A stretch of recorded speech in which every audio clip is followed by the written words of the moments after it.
जय तुलसी महारानी, जय श्री हरि, हरे कृष्णा। भक्तों, आज द्वादशी तिथि का अत्यंत पावन दिन है। आज का दिन केवल व्रत खोलने का दिन नहीं, बल्कि भक्ति, श्रद्धा और भगवान श्री हरि की कृपा प्राप्त करने का दिव्य अवसर है। जो भक्त श्रद्धापूर्वक एकादशी व्रत का पालन करते हैं और द्वादशी के दिन विधि पूर्वक पालन करते हैं, उन्हें भगवान विष्णु की विशेष कृपा प्राप्त होती है। शास्त्रों में कहा गया है कि व्रत तभी पूर्ण माना जाता है जब उसका पालन नियम अनुसार किया जाए और भगवान का स्मरण करते हुए तुलसी तथा चरणामृत ग्रहण किया जाए। आज हम सुनेंगे एकादशी पारण का महत्व, चरणामृत की महिमा, तुलसी माता की दिव्य कथा, शालिग्राम विवाह प्रसंग और सच्ची भक्ति का अद्भुत संदेश। तो सभी भक्त प्रेम से बोलिए, जय श्री हरि भगवान की जय, तुलसी महारानी की जय, शालिग्राम भगवान की जय।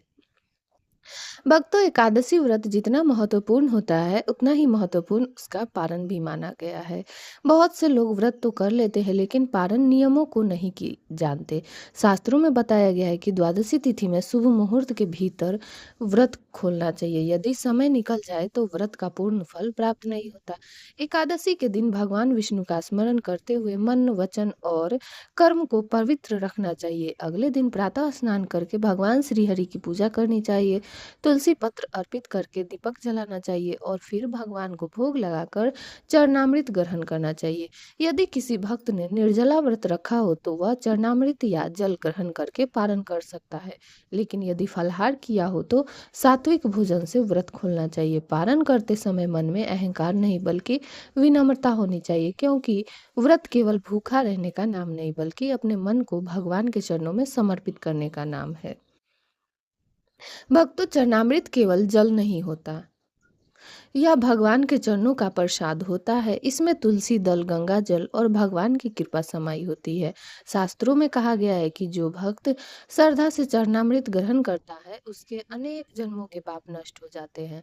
चरणामृत मन को शुद्ध करता है और हृदय में भक्ति का प्रकाश भर देता है। महाराज अम्बरीश ने भी एकादशी पारण के समय केवल चरणामृत की एक बूंद ग्रहण की थी, क्योंकि वे धर्म और भक्ति दोनों की मर्यादा निभाना चाहते थे। उनकी सच्ची निष्ठा से भगवान स्वयं उनकी रक्षा के लिए सुदर्शन चक्र के रूप में प्रकट हो गए। इसलिए भक्तों, कभी भी चरणामृत को साधारण मत समझिए, यह भगवान की कृपा का अमृत है। एक गांव में एक गरीब किसान रहता था। वह प्रतिदिन भगवान विष्णु के मंदिर जाता और श्रद्धा से तुलसी माता की पूजा करता था। उसके पास धन नहीं था, लेकिन उसके मन में सच्ची भक्ति थी। वह रोज हाथ जोड़कर कहता है, तुलसी माता मेरे घर पर अपनी कृपा बनाए रखना। तुलसी माता उस किसान की भक्ति से अत्यंत प्रसन्न हुई। एक दिन उन्होंने छोटी कन्या का रूप धारण किया और मंदिर के बाहर बैठ गई। जब किसान वहां पहुंचा तो वह कन्या बोली, क्या आप मुझे अपने घर ले चलेंगे? मेरा इस संसार में कोई नहीं है। किसान बहुत गरीब था। उसके घर में पहले से 6 बेटियां थी। वह चिंतित हो गया कि 7वीं कन्या का पालन कैसे करेगा। लेकिन उसकी पत्नी ने कहा, यदि यह बच्ची हमारे घर आना चाहती है तो यह भगवान की इच्छा होगी। जैसे बाकी बेटियों का पालन हो रहा है वैसे ही इसका भी हो जाएगा। किसान उस कन्या को अपने घर ले आया। जैसे ही उस कन्या ने घर में प्रवेश किया वैसे ही घर का वातावरण बदल गया। जहाँ पहले गरीबी थी वहां सुख और समृद्धि आने लगी। अन्न, धन और खुशियां से घर भर गया। वह कन्या वास्तव में स्वयं तुलसी माता थी।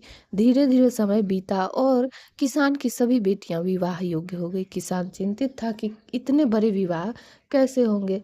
तभी सबसे छोटी कन्या बोली, पिताजी मेरे लिए किसी राजकुमार को मत ढूंढिए, आप शालिग्राम भगवान को ही मेरा वर बनाइए। किसान आश्चर्य में पड़ गया, लेकिन उसने श्रद्धा से शालिग्राम जी की पूजा की और प्रार्थना की। तुलसी माता की कृपा से सब व्यवस्था अपने आप होने लगी। विवाह का सामान, वस्त्र, भोजन और धन सब कुछ चमत्कारिक रूप से आने लगा।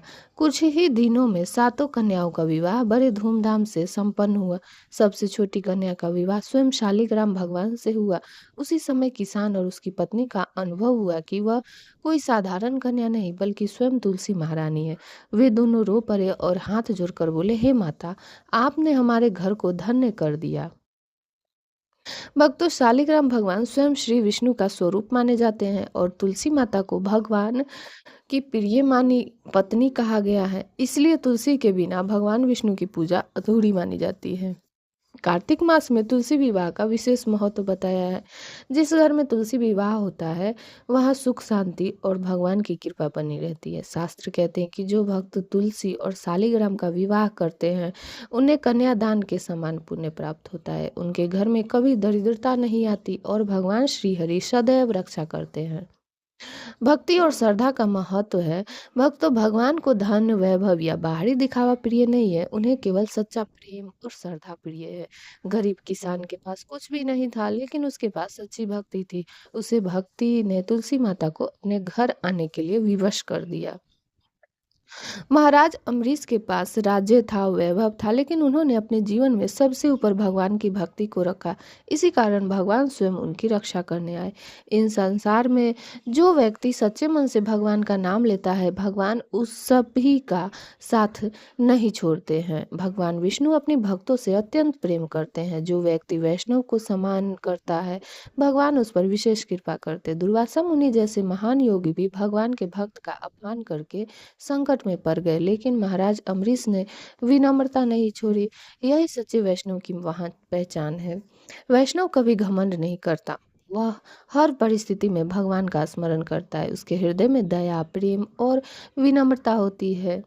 यदि कोई भक्त एकादशी व्रत का पूर्ण फल चाहता है, तो उसे श्रद्धा से व्रत करना चाहिए, भगवान विष्णु का नाम जप करना चाहिए, तुलसी पूजा करनी चाहिए, रात्रि में भजन कीर्तन करना चाहिए, द्वादशी के समय पर पारण करना चाहिए, चरणामृत ग्रहण करना चाहिए, सात्विक भोजन करना चाहिए, क्रोध, झूठ और अहंकार से दूर रहना चाहिए। जो भक्त इन दिनों का नियमों का पालन करता है, उसके जीवन के कष्ट धीरे धीरे समाप्त होने लगते हैं और उसके घर में सुख शांति और भगवान की कृपा बनी रहती है।